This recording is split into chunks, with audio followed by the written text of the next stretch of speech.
Hello, everybody, and welcome back to another episode of Watching the Boxes Fantasy Basketball Podcast, sponsored by #basketball.com. I'm your host, Mike Catron, and joining me, as always, is my co-host, Tyler Watts. What's going on, Tyler? Oh man, I am pumped to talk about the Pacers. Oh my God! Right away, right into wanting to talk about one of the worst teams in the NBA, the only team that makes me feel kind of good about the Chicago Bulls, kind of. Dude, they've got some players on the end of this bench who I'm not sure they're real people. Well, I mean, you brought it up. We are doing our team previews, as you probably know if you are listening to this episode. But go back and listen to the other ones if you have not. And tonight, we're going to be doing, as you already heard, a spoiler alert already, the Indiana Pacers. But we also may be doing a much more interesting team later. But let's get right into this dumpster fire of a team in Indiana. If, like I said in a previous episode about the Chris Paul trade, if you were living in even deeper cave, you might not have heard that Paul George was traded to the Oklahoma City Thunder for Victor Oladipo, and sort of interesting in college, but not so much in the pros. Son.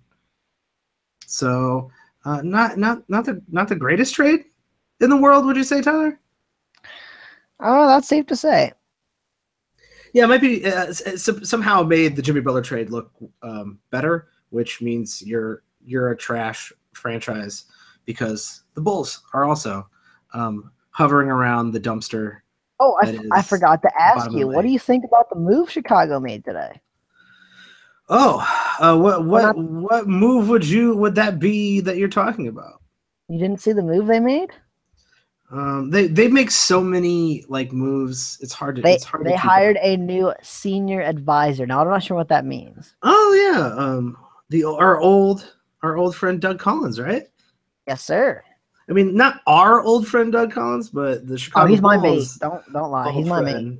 No, I don't. You know, if you know Doug Collins, we should get him on the show. We brought Mark on the show when we could have brought Doug Collins on the show. He doesn't play fantasy basketball. He's not on board. You know, he does in real life with real people and real players, and that I respect. So what do you think? Let's hear it. 2-second hot take. 2-second hot take. I haven't really got around to it. Any new blood is better than the crap old blood that's there. The problem is the crap old blood is still there. I'm hoping it's a Magic Johnson situation. That's my 2-second hot take. I'm hoping it's a Magic Johnson situation. Well, it has to be, right? Because they need something to make this team look like they give a crap about players. Doug Collins, really good with the players, knows a lot of the players, and really a likable guy from everything I've ever seen about him, heard about him. I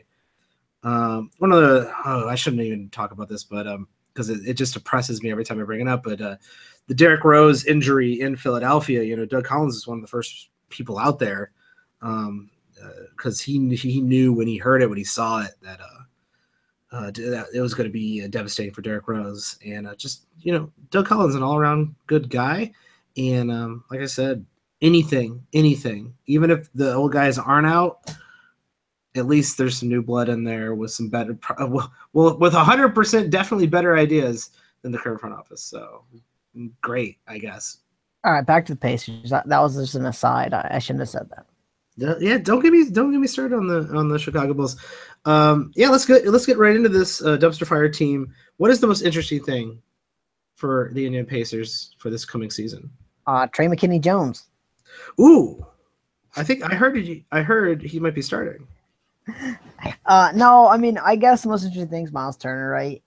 Where in the world do we pick Miles Turner? I'd actually say I would disagree that I'd actually say the most interesting is Victor Oladipo's and what Victor Oladipo you are actually going to see next year. But let's talk about Miles Turner first because he is the highest ranked fantasy player on this team by a lot. What's your take on Miles Turner? I love Miles Turner. Whoa, you love Miles Turner. I love Miles Turner. He seems like a very handsome gentleman. That sexy, like a nice guy. That sexy 2 blocks a game. That 51%. That 80 from the free throw line. That's 16.7 points a game. Oh man. So I mean, you know that Okay. I'm a Roto Nightcap player, and so you know guys like Miles Turner are my bag. Dude, I'm in love with Miles Turner, man. Whoa. Where are you picking Miles Turner? So I think this is the interesting question, because I've seen a lot of people reaching for Miles Turner up in that early second round area even. Now that's a mistake there, my friend. And there are just too many good players to be making such an aggressive reach for Miles Turner. But I'm seeing a ton of Miles Turner hype out there. Well, that's disappointing.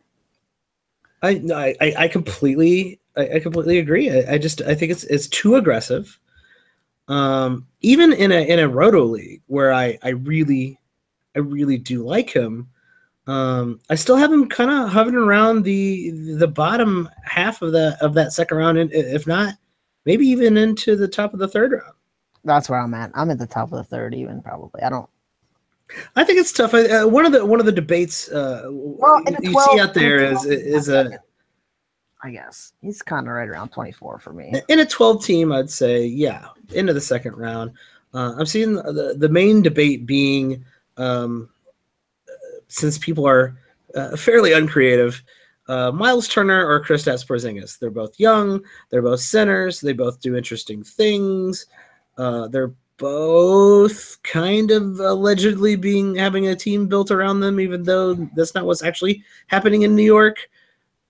Which one of those guys would you rather draft in the middle of the second round? Let's say you're going to have to reach for it. They are really similar. I mean, if you break down the stats, they're really, really similar. Basically, what you're choosing is, do you want Turner's field goal percentage, or do you want the threes from Kristaps Porzingis? They're almost identical in every other category. And a lot of the argument I think you're seeing out there is Miles Turner is the only good player on this team. They're building a team around Miles Turner. He's going to get the ball a ton. He's going to play a few more minutes maybe. And they're going to focus the entire team around him.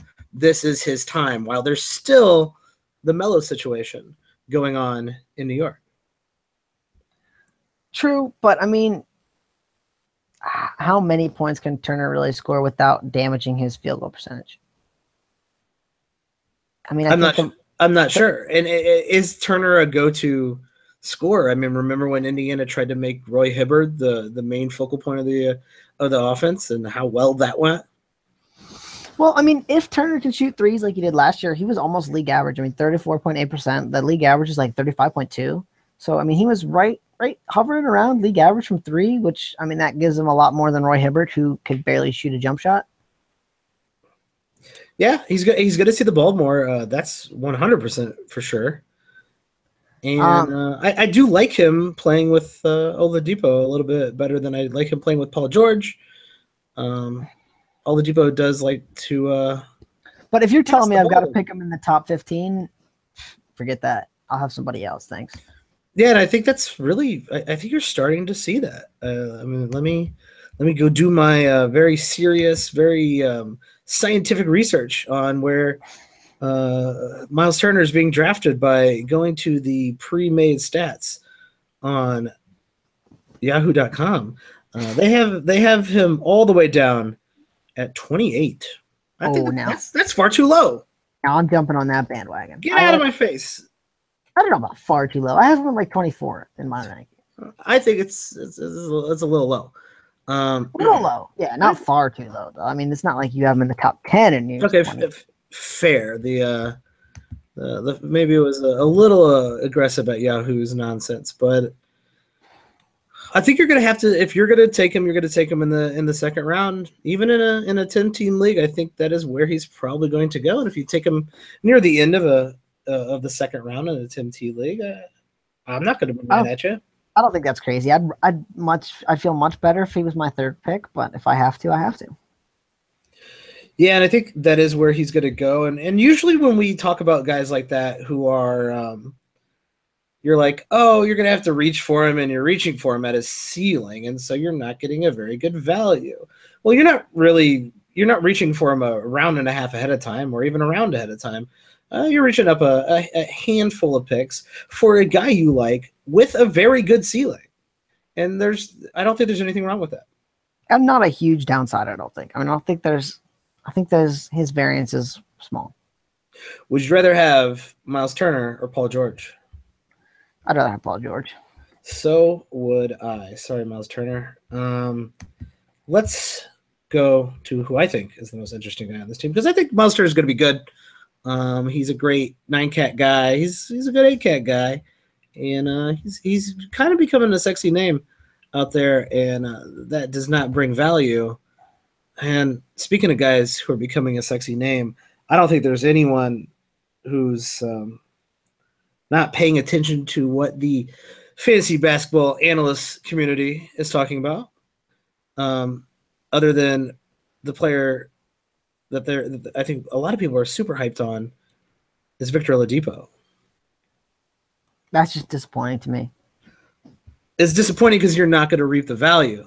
Yes. Of Oladipo, because after a down season, the layman, as you would call them, and definitely not me. I'm usually very nice to our fans, and definitely don't tell them they're dumb for having triple doubles in their league. Victor Oladipo is going to be everyone's sleeper pick. Oh, man. So where's Victor Oladipo going? Let's throw that out there quickly. If you need to look it up, go ahead, take your time. What I like about Victor Oladipo is there's the potential for some good steals, some real good steals, and some good blocks. He's had a season where he had 0.8. I'm guessing he's probably only at like half. But for a guy who can play a guard spot, that's some good value. It's good threes, good points, some rebounds, some assists. He's just one of those guys who does a little bit of everything. Percentages are good. It was a down year, so I was hoping that everybody would be sleeping on him. But Mike tells me that's not the case, which is just disappointing. I think you're going to find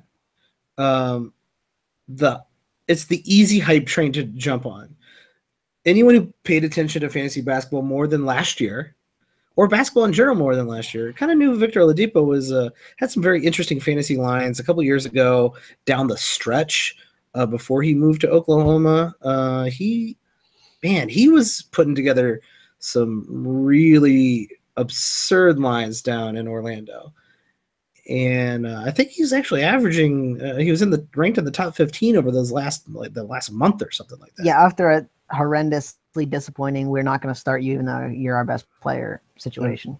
And listen, we've thrown Scott Skiles under the bus numerous times, including I'm fairly sure at least 3 times in these team previews. And Scott Skiles is not a coach in the NBA, so that's how much we hate Scott Skiles. And so let's throw him under the bus once again. That season of Scott Skiles probably really, really hurt Oladipo's, not just his value, but his development. And then going to Oklahoma City, having to play behind the triple-double monster that Russ was, I think you're going to see a bounce back from Oladipo. And it's really the easiest storyline to figure out if you don't pay a ton of attention to fantasy basketball. Oh, I'm with you there. So you're buying into the hype that Victor Oladipo could approach his previous ceiling? Speaking of that, I'm on Yahoo's fantasy basketball. Yahoo's fantasy basketball homepage, and on their breakouts thing that's like right on the front page is Victor Oladipo's big picture. His big noggin just staring at you. Just staring me right in the face. So you're not drafting me in the 7th round, Tyler. You're not gonna do it. All right. So the top added player in Yahoo today was Lowry Marketing. Good for him. Wait, just what? Yeah, I don't know why people are adding players. I don't know how they are. The season hasn't started. Currently, average draft position on Yahoo Fantasy Mock Drafts is actually, I think these are the real drafts, but 62nd for Oladipo. Now that's a deal. Love it. Love it. Definitely a top 50 player for me. Love it. Love it. As you see, and like we always say, all it takes is one good preseason game, and your value is going to be gone. Yeah, he's like 40, about 45 in my rankings. That's pretty good. I think that's a pretty solid ranking for Oladipo. An 8-cat, and so if I could get him at anyone interactive pick 50, I'm jumping on board. Obviously, I think that's a good value. So at 62, I'm loving that. Yeah, I'm going to take a look at some of the guys out there. I feel like you see a significant drop off once you get down past the top, top 50 players. You start to see it kind of evening out. You see Elfrid Payton's his old teammate Elfrid Payton. You see guys like Nick Batum and even old LaMarcus Aldridge down there. Though I kind of like LaMarcus Aldridge as maybe a little bounce back, not that much of a bounce back. But when you look at Oladipo, if he's getting drafted around these schmucks way down here, in the 60 range, I don't know how you don't see him as one of the best players available. Yeah, and so that's why, if he's going at 62, you're probably wanting him at 50. You want to snag him before anyone else gets to him, just so that way he's not making it to the top of the queue. Would you take him in the 4th round? Would I take him in the 4th round? No. Would you take him over Jrue Holiday? Yeah. Well, Jrue Holiday kind of is being talked about as a 4th round player. Oh, and I said this, in the last episode, that Jrue Holiday is probably people are looking at him as a top 40 player. In my rankings, he is not a top 40 player. I don't like the injuries. I don't like the Rajon Rondo effect. There's a lot not for me to like about Jrue Holiday, and I got guys like Victor Oladipo over him.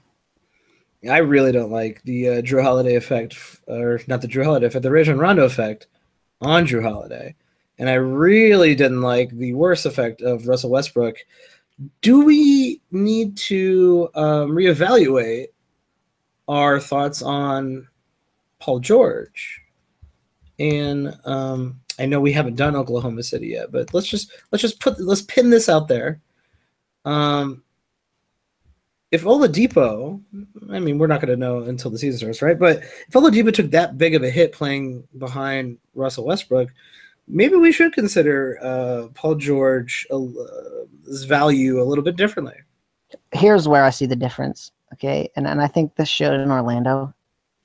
Victor Oladipo is not an alpha dog. He's not a leader of a team. He's not a give me the ball and watch what I can do with it type of guy. I think Kevin Durant is. I think Paul George is. Yeah. Kevin Durant. And so I think that it's going to be more like the Kevin Durant situation than it's going to be like the Victor Oladipo one. And you are talking about a much higher caliber player. Yes. Who really does demand the ball, while Russ just didn't trust Victor Oladipo to make the right decisions, to shoot the ball, to really do much of anything. I'm with you there, and I think that Victor Oladipo sometimes gets miscast as a point guard. I think he's a secondary ball handler more than he's a primary ball handler, and not that he can't handle the ball, but if you want him to be more of a Kevin Durant or Paul George who can take the ball and do some spectacular things, that's just not Victor Oladipo's game. Speaking of the point guard, in Indianapolis, you kind of word on the street is what you're saying is that there might be a point guard battle here. Yeah, that's what I'm hearing. I'm hearing that there's two camps, kind of. There's the camp Darren Collison and the camp Corey Joseph, and two of the worst summer camps I've ever been to. And so, where are you at in this battle? I think both are going to see some minutes. I mean, don't get me wrong, but you're hearing that Corey Joseph might actually start. Yeah, and I don't know that the start was what I heard, but I heard get more minutes than Darren Collison. So I mean, starting is kind of a nominal thing anymore, right? It's really who closes the game and who gets the most minutes. So Collison could still start. I'm hearing Corey Joseph gets more minutes than Collison, which surprised me because I always think Collison's kind of an underrated point guard. Yeah, when Rondo came to Sacramento, and it kind of completely diminished Darren Collison's his value there. But I actually kind of see where these people are. Well, whoever was talking about this, I kind of see where they're going with this. Corey Joseph is played fairly well, I thought, in not Sacramento, in San Antonio. In Toronto, he closed games sometimes. He was pretty good in Toronto, right? He's a little bit younger. He did close games. He's a pretty decent defender. When it comes to fantasy, though, I'm way more excited about Darren Collison than Corey Joseph. And if Corey Joseph's going to be sneaking in, taking those minutes from Darren Collison, I'm not sure if Darren Collison is going to make the standard league cut. And that could eliminate both of them. Because if you're giving Corey Joseph 30 minutes a game, I don't think Corey Joseph's standard league relevant either. So no, I don't think so either. I'm not sure he could get to a whole steal a game in 30 minutes.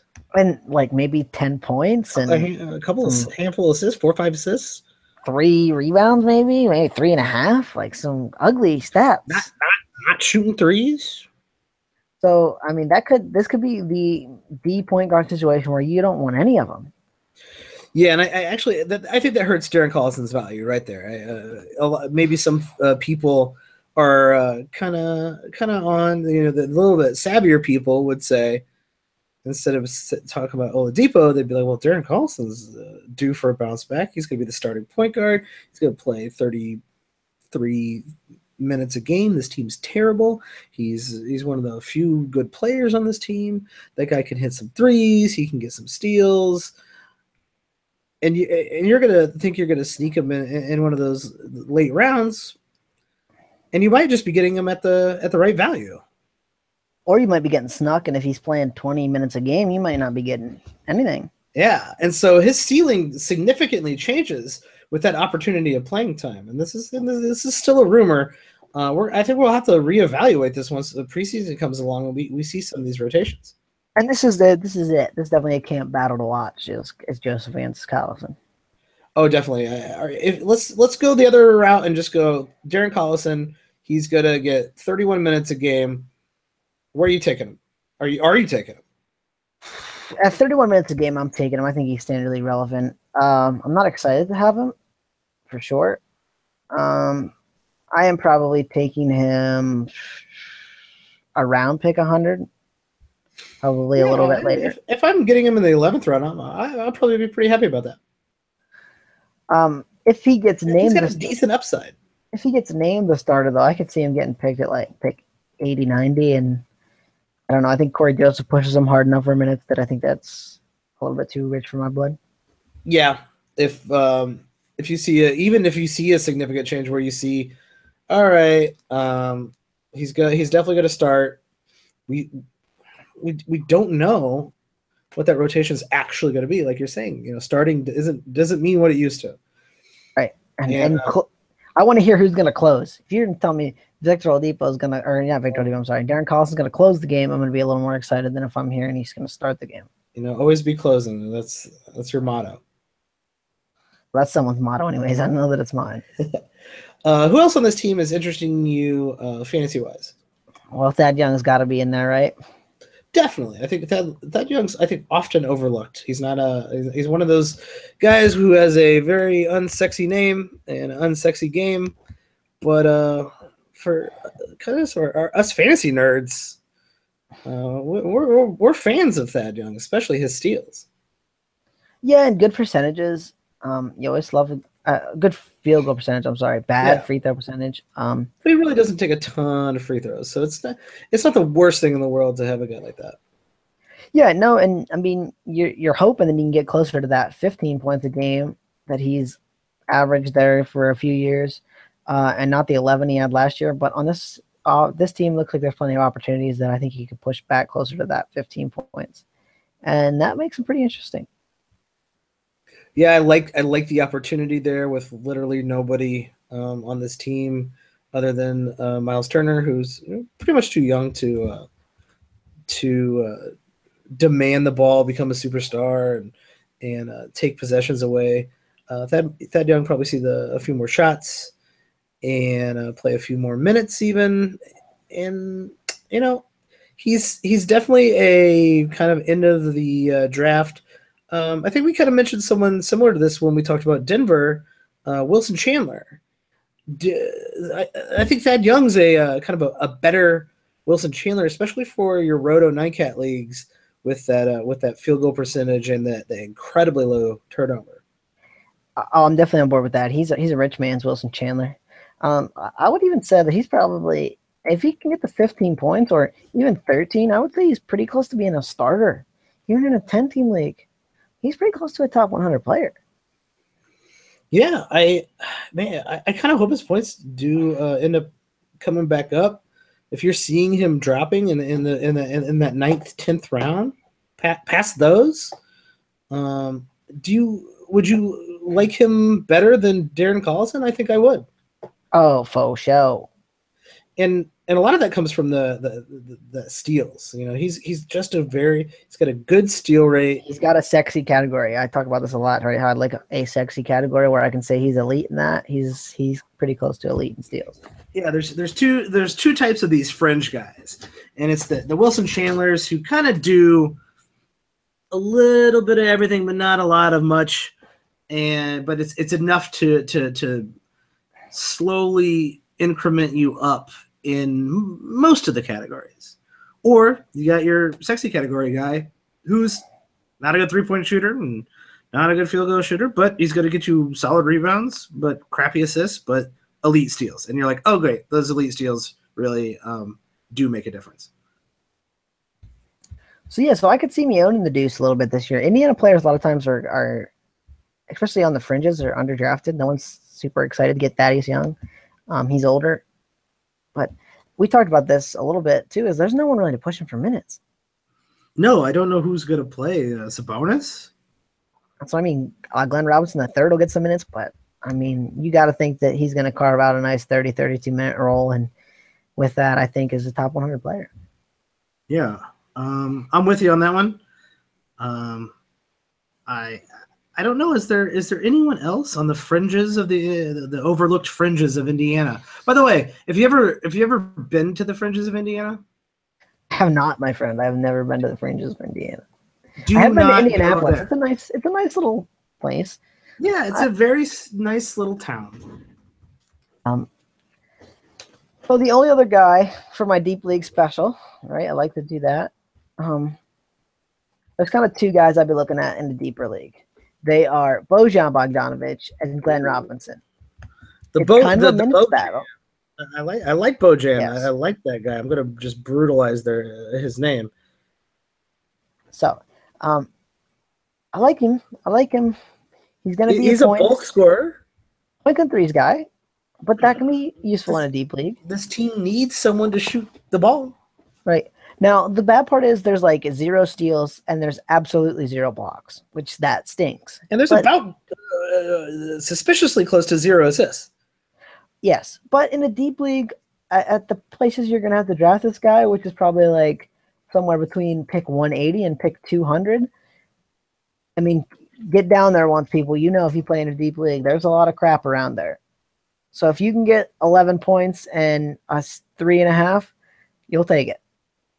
Yeah, this is, I think, a very good deep league pick, simply for what you're talking about. And I've always seen Bogdanovic as a streamer in head-to-head leagues because, every once in a while you'll get a 20-point game from him. And when you played kind of significant minutes on Washington or in Brooklyn, he did have these moments where he could really fill up at least the scoring line. And that does matter, especially someone you're streaming. In Indiana, I almost see him as someone who, if he's going to be playing the significant minutes, he's a full-time streamer, and at the very, maybe at the very worst in a 12-team league, might be one of the last picks in your draft. Even, I think there's probably better players who have better upsides to take advantage of. So I don't see a lot of people reaching for him. But at the end of the day, his total value might be much closer to standard league than we think. Yeah, I mean, I can see that happening. The other guy I'll talk about for just a hot second is Glenn Robinson. When Larry Bird was there, Larry Bird kind of took him under his wing, and I read an article once that said that he's really only done that with Paul George and Glenn Robinson when he was with the Pacers. Obviously, this guy's not Paul George, but that was kind of like a big praise for Glenn Robinson. And then that year, you saw him get an uptick in minutes. And now that Larry Bird's gone, I'm not too sure what to think about Glenn Robinson. But I mean, I think that Larry Bird saw something, and Larry Bird definitely knows more about basketball than I do. So that is safe to say. I think he could carve out like a 25-minute role, and he does a little bit of everything. The steals, I mean, he pushes close to 1 a game in a 25-minute role. He gives you half a block. There's no sexy categories, but if you're desperate in a deep league after pick 200, he might be about the best that's available. Yeah, his per 36 are at least somewhat intriguing, even though incredibly inconsistent. So it's really hard to tell there. Where are you drafting? Wait, where are you drafting Lance Stevenson? You're drafting Lance Stevenson? Of course not. Let's never talk about Lance Stevenson again. I bet you there's some standard league drafts where Lance Stevenson goes off the board. Dude, that's because he makes him dance, man. Lance does make him dance. Let's go to our next team, a more interesting team. A team with almost the exact opposite of the overlooked Indiana Pacers, almost the exact opposite of the metropolitan Indianapolis area. I'm talking about your Los Angeles Lakers. Oh, what a overhyped team, no matter how good or bad they are. And this always trickles over to fantasy. What do you think is the most interesting thing going on in Lakerland? There is one? Well, there is one. All right, let's hear it. The most interesting thing going on in Lakerland is it for fantasy, in real life, in the media, in the hearts and minds of young Laker fans. It's Lonzo Ball. The hype train is in. Everyone's on Lonzo Ball. I mean, did you not see his quadruple doubles in summer league or whatever happened? I saw. If you're in a terrible league that has quadruple doubles as one of your categories, which I've seen, someone asked me a question about that. Lonzo Ball is he a first round pick in that league? I think you know what I think about Lonzo Ball. I think I do, and please enlighten us. I championed for the Lakers not to pick Lonzo Ball. You can still read that article on #basketball in the Lakers section. I don't believe in Lonzo Ball's shot. I do believe that Lonzo Ball is a good passer. I don't believe that he's going to be this stud rookie that everyone seems to think he's going to be. I think he's going to really struggle with his shooting percentages, both percentages. I made the case in the preseason a little bit when we talked about him, or during summer league, that what good shooter, all right, he shot like 50 whatever percent at UCLA. I forgot the number already. What good shooter in the NBA shoots like 60 to 65% from the free throw line? There isn't one. He can't shoot. Don't let this kid fool you. He's going to be good for assists, which is going to make him valuable and probably standard league valuable. I think the first 2 months are going to be really rough. I think anybody who drafts him, especially where he's going to be picked, is going to be hating their team and dig themselves a pretty decent hole in those first 2 months. After that, I think he could get the hang of it, be a little bit better. Just remember, Brandon Ingram was the second pick. How did that look last year? It looked good enough for them to get the second pick. Yeah. And here's the thing. I mean, when Mark was on, we talked about Brandon Ingram, and Mark basically said that he doesn't see any way Brandon Ingram's standard league relevant. Now, Lonzo Ball has a category that's going to make him standard league relevant. It's going to be assists. He's going to get probably enough assists to make him standard league relevant. But and if there is one thing we've said 1,000 times, other than how much we hate Scott Skiles, is a starting point guard in the NBA is fancy relevant. And here's another common thing that I'll try to dispel here. I keep hearing people say that he's going to get all these minutes. They don't got another point guard, blah, blah, blah, blah, blah. There was one guy who played over 30 minutes last year for Luke Walton. It was Brandon Ingram. And that was only late in the season. He doesn't play anyone much over 30 minutes a night. So Lonzo Ball is only going to get like 28, 29, 30 minutes a night. You wait and see. I think you hit a lot of really great key points on Lonzo Ball. But I think you're way down on him for much further than I am. I've definitely not bought into the Lonzo Ball hype train. Statistics all over everywhere show that rookies often struggle, especially point guards. And Mike only draft. Where's he going? That's what I want to hear. Where am I going to draft him? Let me get there. So the one thing that Lonzo Ball definitely has is court vision and a knack for just the basketball IQ of the game, just a knack for knowing where people are, how to get the ball to them. And we really could be Rajon Rondo. We really, yeah, and that's kind of where I'm going. He could be a Rajon Rondo type player, but Rajon Rondo for a handful of years was pretty good. But not what about Rajon Rondo's rookie year? Rookie year, exactly. Now we're speaking the same language, my not friend. His rookie year. The free throw percentage, as someone who champions roto leagues, really throws me off. It's definitely a big red flag. If you're building a punt strategy around free throw percentages, I do think Lonzo now starts to come into play, probably in that 70th range. But I got him further down. I got him in the 80s and 90s, and there is no chance in the world you're going to get Lonzo Ball past the 6th round.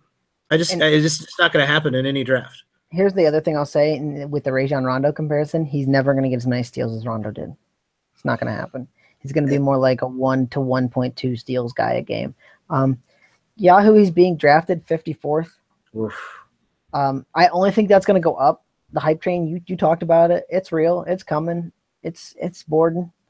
It's very real. But another great point I thought you made was the Luke Walton point. Is that Luke Walton's a really smart coach. He was on that Warriors team and saw how important it was to spread minutes out, to get minutes for your secondary team, and to not really run these guys, especially these young guys, into the ground like a certain coach who ran an entire first place Chicago team into the ground. It's not the 36 minutes is not going to happen. 30 minutes is going to be generous. The flip side of that is that they're going to run the entire offense through Lonzo Ball. He will have the ball in his hands all the time, and he will have the ability to make a plays almost every single game at will. Is this team good enough for him to be making tons of plays a game? Is he good enough to make those guys make tons of plays a game? That's the thing we don't know, and I'm not willing to risk a 4th or 5th round pick on something like that. Yeah. So I'll tell you flat out. The first place I'm looking for him is probably like pick 80. I don't think I'm even really interested above that spot. I think if you miss out on assists or you're punting free throws and points in a shallow league, then all right. Here's what I think might happen. A little higher. Okay.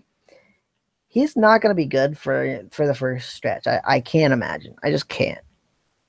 So you could have a nice buy low opportunity at some point where you maybe trade a guy is valued at 80 or 90 and get Lonzo Ball, and then you get the good value of 60, 70, 80, which is, I don't think he really even has the ceiling to go much above top 50 this year. I just don't see it happening. Not for a rookie point guard, not playing 29 minutes a game. Yeah, I don't either, because, and I think you're going to start to see that in the preseason. But like we said, all it takes is one good preseason game. And he's flashy. This is the kind of game I hope. This is the kind of guy I hope has a really, really good preseason game. So, one really good preseason game from Oladipo, and you're going to be screwed. In fact, you're probably already screwed with Oladipo, so I hate to break it to you, Tyler. But one good playoff game or preseason game from Lonzo Ball, and he's going to be overdrafted in every single league, and you will not make that mistake because you are an avid listener of the Watching the Boxes fantasy basketball. I don't even think it's going to take a good preseason game for him, because what he's going to do, because he's a good passer, he's a flashy passer. He's going to make some crazy plays that are going to end up on SportsCenter and NBA TV and wherever you watch the highlights, Fox Sports 1, it doesn't matter. Those highlights are going to make it on there. Oh, look at this sweet pass Lonzo Ball made. Look at this sweet play Lonzo Ball made. And people are going to be like, dude, Lonzo Ball is going to be awesome this year. That's all it's going to take. It's not even going to take a good game. It's going to take a couple highlights. Let's go in a little bit different direction with Lonzo, because he is the most interesting thing going on this team, and the more I look at their roster, the less I want to talk about the rest of them. Keeper league, and you're drafting for the very first time. Are you now considering him in the top 50? Well, I mean, if I'm keeping 3, no. If I'm keeping 10, maybe. If I'm keeping everybody, maybe. In the top 50, that's a good question. Probably not still. I think I'm going to start entertaining it once I'm keeping more than 5 or 6 people. That's interesting to me. I think the top 50, if I'm looking at the names I have in my top 50. Depends on what my penalty is, right? Yeah, and that's it. If there's no penalty, I'm considering it. If there's a penalty, and you have to get rid of that round's pick or the round above that's pick, I definitely don't want him in the 5th round. Oh, definitely not. And I mean, I talk about this a lot when I talk about dynasty and keeper leagues. I'm trying to win the league this year. I want to get that championship, and I'll worry about next year. So if guys like Ricky Rubio are slipping to pick 50, and I can have Lonzo Ball or Ricky Rubio, I know what Ricky Rubio is. I know he's elite in 2 categories. I'm taking that over Lonzo Ball, who maybe is elite in assists, but I don't know that he is. Maybe he's not what I think he is. Maybe his jump shot holds him back more than I think it does. I don't know.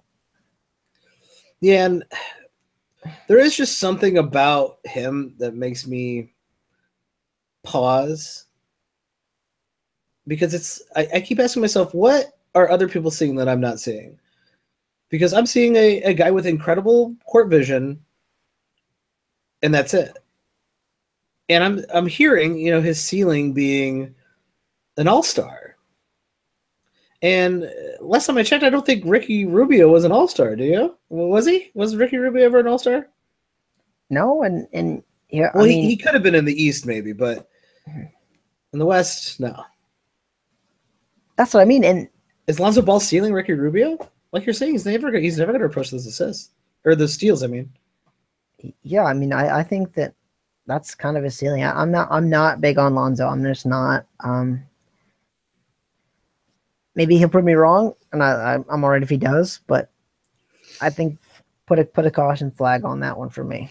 Yeah, I'm not reaching for him. I'm not taking him in the top 50. I don't think there's any reason to take him in the first 6 rounds, and I just don't see him falling out of the first 6 rounds, really, in any draft, because all it takes is one. Everybody drinks the Kool-Aid, man. Someone's always drinking the Kool-Aid. That should be the quote. Is that someone's always drinking the Kool-Aid? Always. What about the rest of this team? There's only one real other player that I'd like to talk about, but there's probably a few more that we should talk about. Who do you want to talk about? You got a few more standard league guys in this team. The best I shouldn't say the best. The highest. Luol Deng. The highest value in this team is definitely Brook Lopez. Oh, for sure. I kind of like Brook Lopez here in LA with a little bit more of a purpose to play. Though after they lose a handful of games, I'm not sure, if that purpose will be much greater than it was in Brooklyn. But a new environment, a new team, a new philosophy. Brook Lopez was in Brooklyn for a billion years, and I think it's going to be good for Brook Lopez to get out of Brooklyn, play and enjoy his actual surroundings in LA. Though New York's a great city too, and not in the winter; it's a bit cold. So LA he'll probably enjoy. And I don't see him taking much of a giant hit from what he did last year. I kind of like him right around the same space. I'm with you. Safe 20 points. Crap rebounds for a center. Sure. Some good blocks though. Some pretty good percentages. Now shoots threes. Gotta like that. Yeah, let's all recall the sudden 2 threes a game out of Brook Lopez, which is literally insane. And go ahead. I mean, it hurt his field goal percentage, sure, but overall, I think it made him a better fantasy basketball player. I'm with you there. Should I say my standard Brook Lopez disclaimer? Hit me with it. 72, 73, 75 games the last 3 years. A lot of it was. Are you saying you're not worried about injury prone Brook Lopez? A lot of it was just because of Brooklyn being crap too. I mean, he was healthy for the most part. Everyone worries about his foot. He had a couple foot surgeries. I'll give you that. With the injury he had, that last procedure he had, they basically said, here's what's going to happen, Brook. Your foot breaks again, you don't play basketball anymore. Or this surgery heals your foot. There's 1 or 2 paths. This surgery healed his foot. I'm not worried about him getting hurt. I'm not worried about him getting hurt any more than any other player, really, at all. And he's been overlooked simply because of that fact. I don't know if that's ever worn off. I still hear people saying it. Oh, Brook Lopez is injury prone. Well, you don't pay attention then. I don't know what you want me to say. Yeah, and I know I 100% stayed away from him after those surgeries. Even last year was probably the first year I was entertaining drafting Brook Lopez because I started to come around. Well, a couple of years being healthy, that seems fine.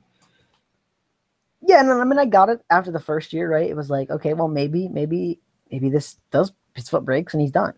Yeah. But then after he had 2 full seasons where he was pretty healthy, it was like, okay, all systems go for me, man. Brook Lopez is back. Yeah, last year he averaged about a little under 30 minutes. I think, this year he'll average a little over 30 minutes. So not much of a huge difference, I would say. But I don't really see his game changing in this new situation at all. Not a bit. Right now on Yahoo, he is being drafted 40th. That seems fair. Fair value. One of those rare fair values on Yahoo. Would you consider taking him a little higher? A little higher than 40th. I think it's in a head-to-head league, even in a roto league, depending on where you got if you've gotten your points or if you happen to go after someone who scores less than 20 points a game in this first couple rounds, why not maybe reach for him at the end of the 3rd round? Yeah, I mean, I could see it. It all depends on who's on the board, obviously, like always, but I'm right in there at somewhere around 40, maybe as high as like 35, 32, maybe even, depending on my team and what I'm trying to build. And yeah, maybe as low as like 45. I mean, it just depends on where I'm at. But yeah, he's definitely in that tier. And I know we've talked about it before in the past that at least I like to tier my teams, and I think you do to some point when it comes to positions. Yeah, and I think that's just an easy way to do things, an easy way to play. Yeah, definitely. Let's go talk about the rest of this roster, even though I don't want to. Who's next? Next best value is probably Julius Randle, the only man I know who fights his teammates for rebounds. he's probably a top 100 player, but not a ton inside that top 100. And he's got a lot of categories that aren't sexy for a big guy. But I mean, if he's what you want, he's going to be elite in rebounds, I think. Pretty close to probably 10 a game. He is the old Zach Randolph in some ways. No, I like that comparison. That's a pretty good. It's a pretty good comparison. I hear a lot of weird Julius Randle hype, and I think it comes from.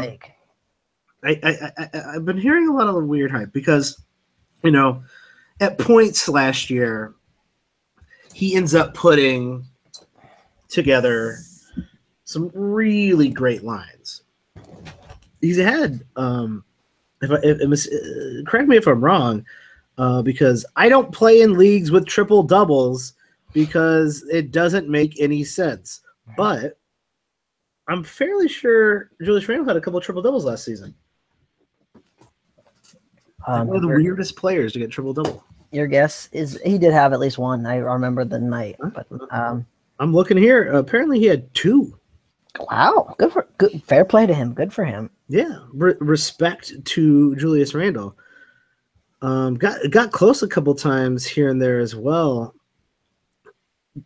It's an incredibly weird stat, and he's only 22. He'll be 23 very soon. It's incredibly weird that occasionally Julius Randle approaches a triple double, or gets a triple double, or scores 32 points.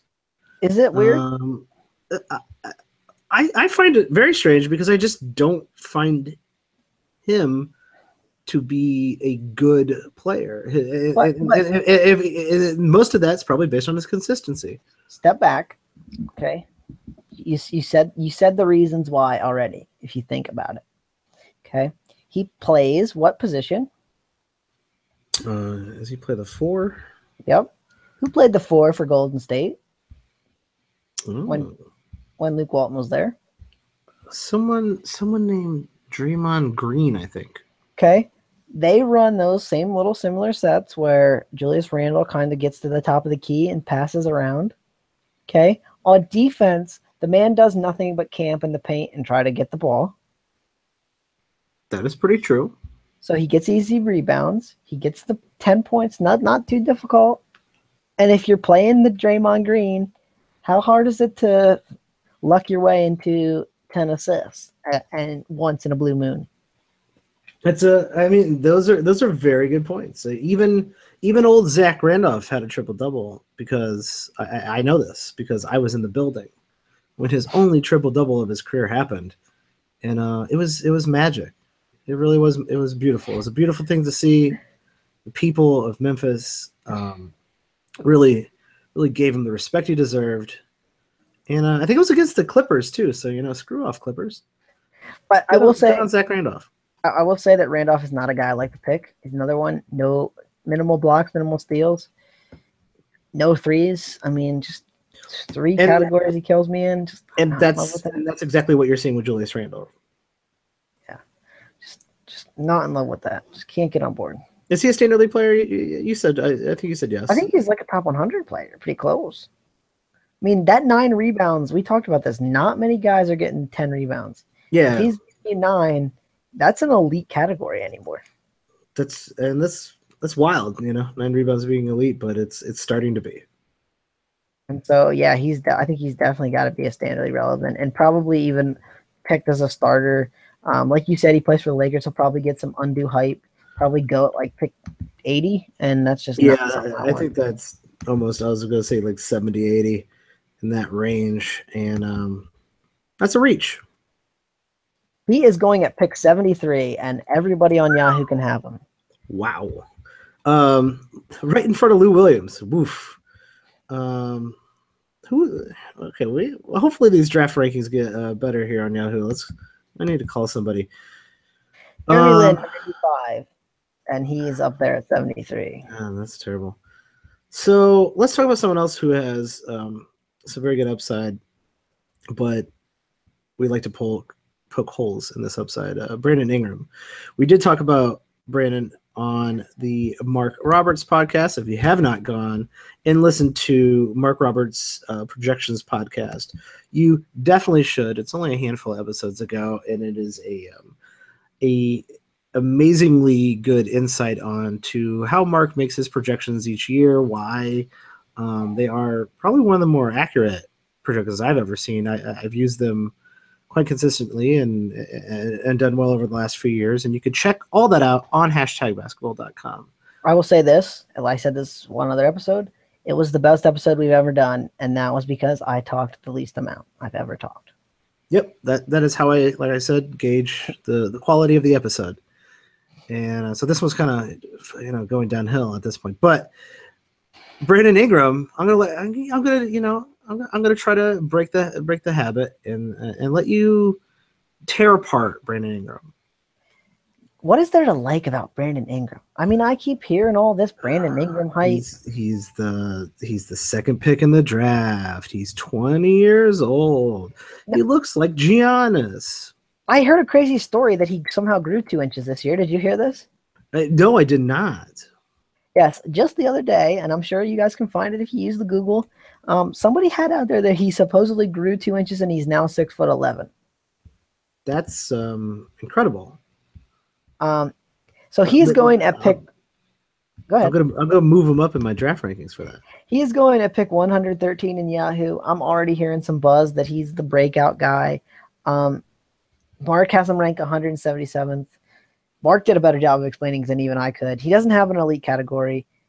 He kind of stinks in blocks and steals. He doesn't get you a three-pointer. He shoots terrible percentages, both percentages. He might get you 10 points.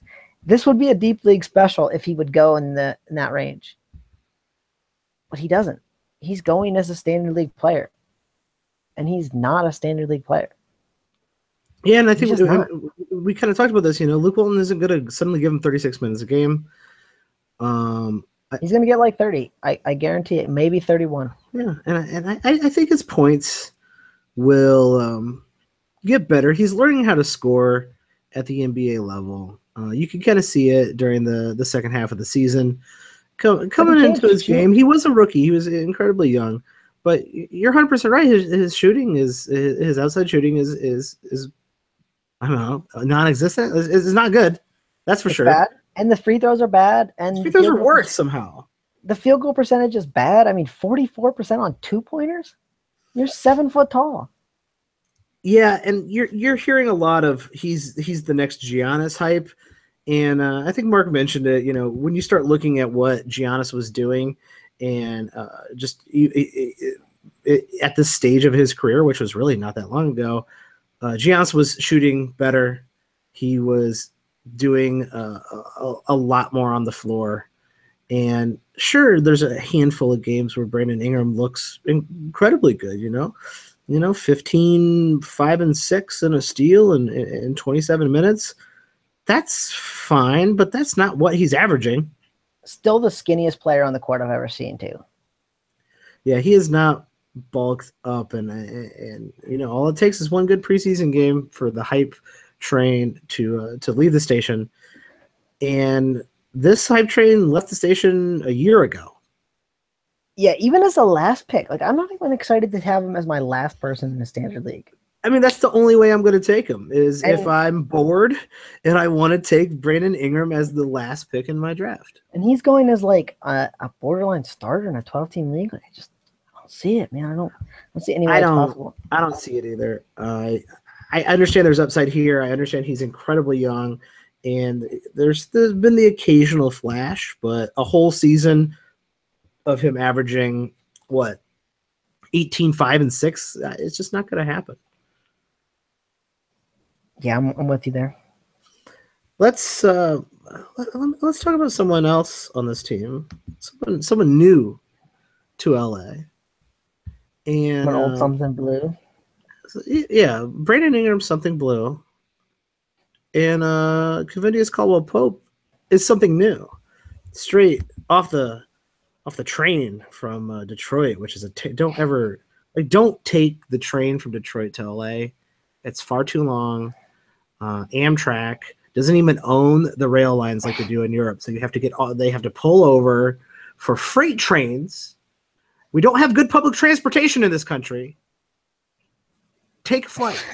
Do not take a train. I thought you were joking about this, but it sounds like you're a man who has experience in this.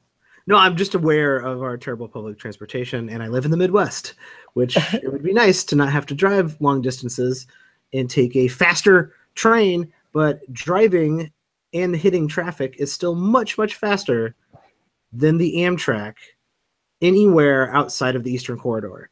So thanks for nothing, Amtrak and American public transport. But back to the guy who took American public transport to LA, Kavinius Caldwell-Pope.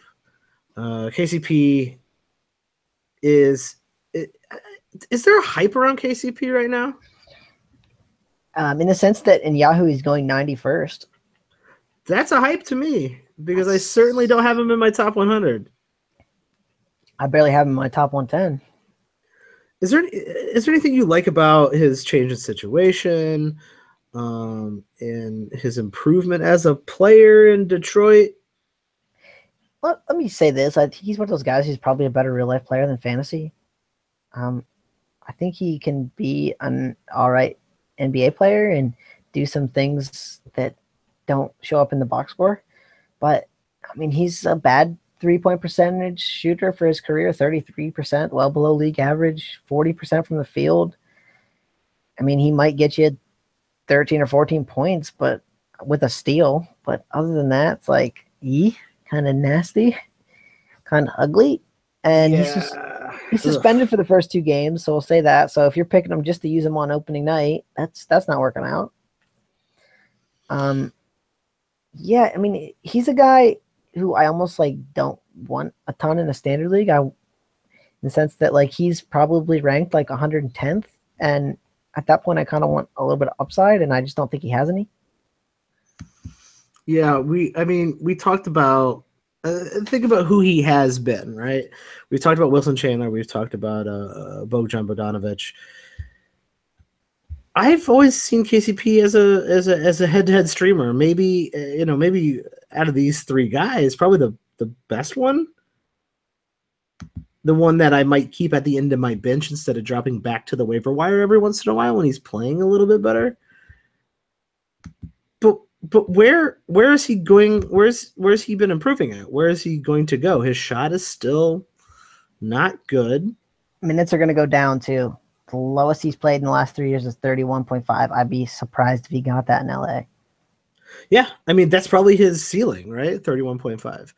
And he's not a bulk scorer. He's not a good shooter. He doesn't do the counting stats. He's not a 1-1 guy. He's barely over a 1 steal a game, so he's not elite in anything, and he's not a guy who carries you in everything. So he's neither one of those nice, those overlooked players, the guys who either have an elite stat in one thing. So I might be talking Wilson Chandler and Bojan over him right now, because at least if given consistent minutes, Bogdanovic will be a pretty good scorer. And Wilson Chandler will do a little bit of everything, but nothing great. But KCP, he scores a little bit and hits 2 threes a game. Let's do a little would you rather late standard league picks. Okay, I'm just gonna look at Mark's rankings. I'm gonna go for all these guys are gonna be ranked worse than KCP. Ready for this? Sure. Jaylen Brown. Oof, that's a really tough. That's a really tough first one. I feel like Jaylen Brown, I'm a little worried about his minutes. I don't know if he's going to play 30 minutes a game. I'd probably go KCP. Eric Gordon. Ooh, Eric Gordon. Yeah, I think I'd rather have Eric Gordon. TJ Warren.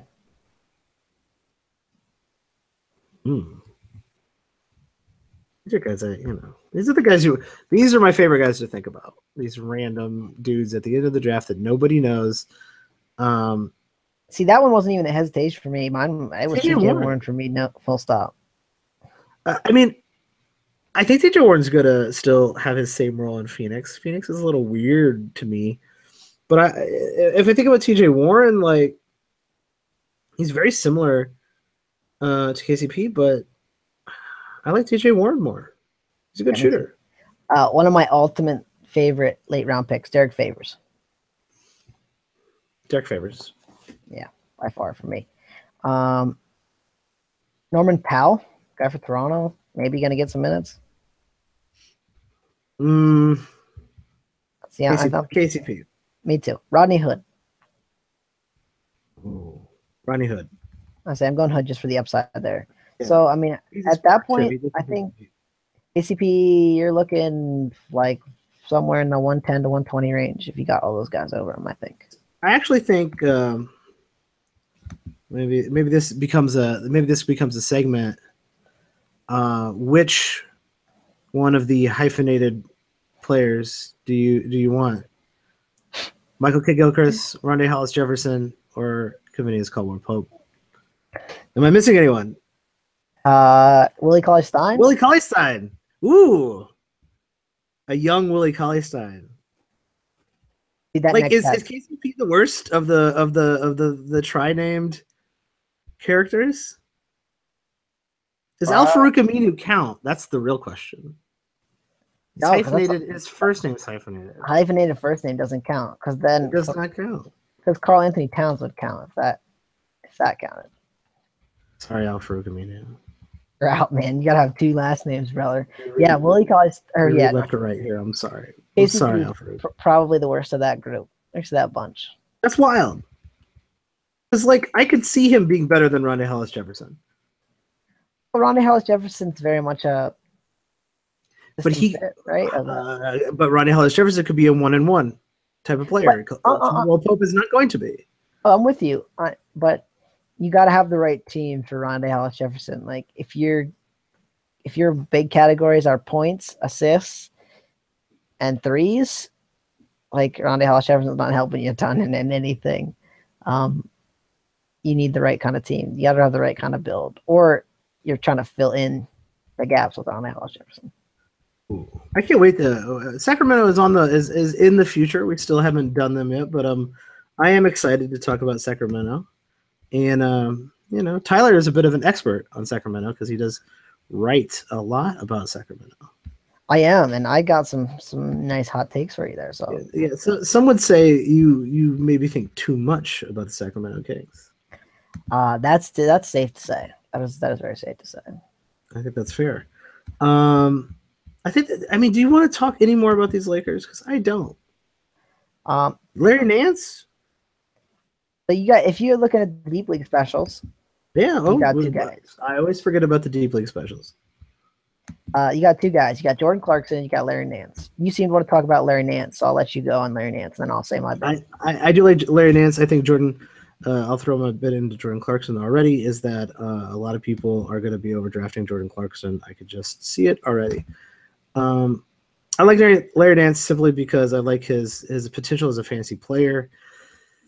I don't think the minutes are there, but as a 9-cat roto type of guy in a bigger league, even in a 12-team league, he does enough in each category. We keep talking about guys who do a little bit of everything or guys who are sexy in one category, and he does a little bit of everything. He gets you a steal and a half, which is last year anyway. He approached a steal and a half, and I don't see him falling off too hard. This year, I see him playing a very similar role in LA, and he doesn't do anything super, like I said, super spectacular. He doesn't really hurt you anywhere, and he helps you in rebounds and steals on a nightly basis. So definitely more of a streaming guy than a guy you would want to keep. But in a bigger roto league, I do like Larry Nance, and in those deeper leagues. Larry Nance is definitely a 9-cat type of a secretly good player. And Magic Johnson gave him the vote of confidence the other day. I saw that he said that Larry Nance is their secret weapon, which I mean, that can't be a bad thing, right? And if you're in a deeper league, he could be your secret weapon. Yeah, but if he got more minutes, I mean, I think he'd be a real sexy kind of late pick. He's going outside the He's 138th average draft pick on Yahoo. So he's basically probably not too much in a standard league, maybe just on the fringes. I don't know that I love that. I kind of love him in the deep leagues more, but I think he could definitely be useful. Jordan Clarkson and Ivica Zubac are both going as standard league players in Yahoo, and I don't know how Zubac is because they just signed Bogut. That's true. I can't imagine Bogut. They did not sign Bogut because Zubac looked really good. Yeah. So if you're picking Zubac, you are doing it wrong, my friends. I don't know that how he gets a minute. Now, Bogut might not stay healthy for very long, but I mean, what's the minutes going to be? You got to figure Brook Lopez plays around 30. So the most Zubac's getting is 18 because they're not playing together. What about Jordan Clarkson? You know, a couple years ago, he was kind of a little bit of a fantasy darling. Still going at pick 120, which I don't like. 121 on Yahoo. I don't think that's the worst thing in the world, but it's not. I'm not interested. Me neither. I think he kind of plays a little bit of backup point. I think he plays a little two guard next to Lonzo Ball. Why would his place in the rotation diminish from last year? Just because of Lonzo Ball? Well, I mean, I think that the thing is Lonzo Ball is going to have the ball in his hands whenever they're out there together, and so people think that that's going to diminish his role. And Caldwell Pope toward the end of the year, I don't know if you know this or not. Maybe this is news to you. He was actually kind of had the ball in his hands more than D'Angelo Russell. Like D'Angelo Russell was playing off the ball, and he was playing on the ball more. Which I said this for a while now. I think D'Angelo Russell's best position is a two guard in the NBA. Yeah, but the problem is so is Jordan Clarkson's.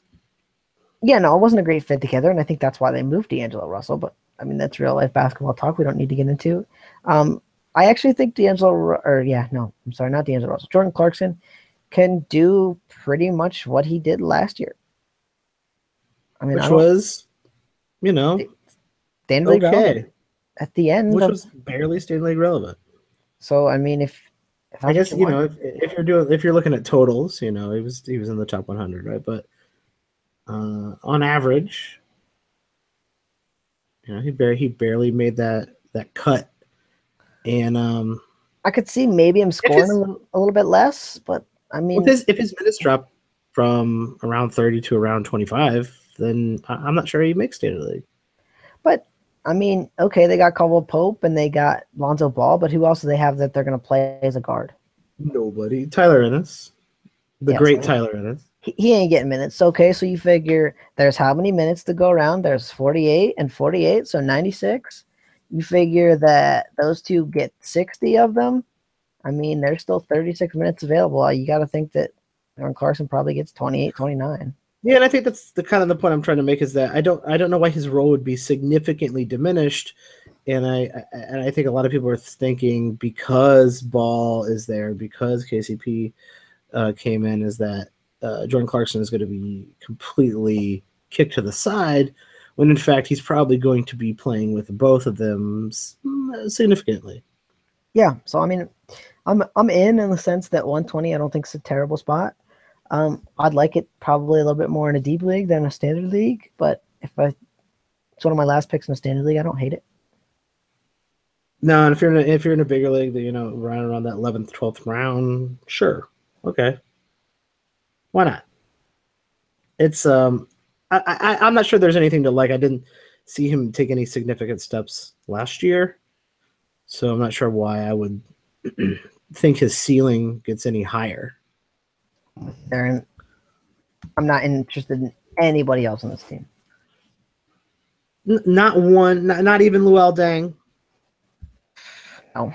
One of the greatest Chicago Bulls of all time. He was one of my favorite players in the NBA for a hot stretch. I don't know why. I just got super into Luol Deng and watching him. I know why, because he was fantastic. He was dominate people when he was on the Bulls, but I think Tibbs ran his legs into the ground, my friend.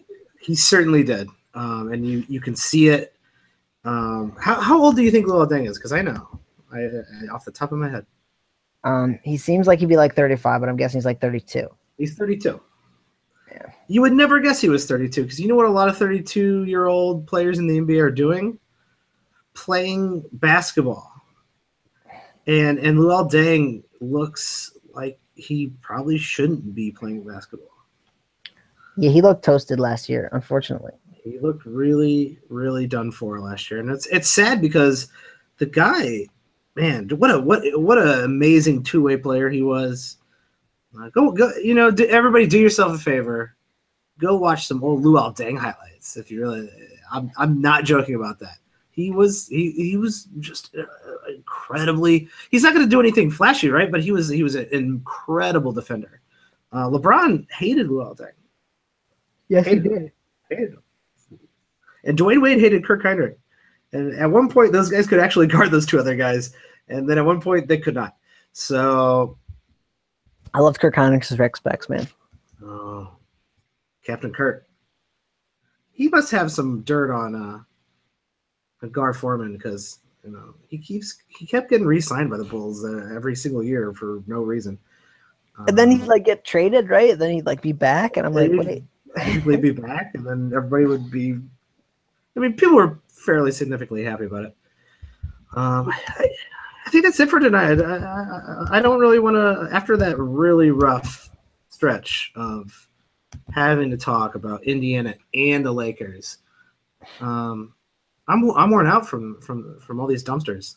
5 teams left, man. 5 to go. 5 teams left, everybody. So if you want to hear the other 25, well, I guess it would be 22 if you've listened to this one. If you got them this far, go back, listen to them, give us feedback, hit us up.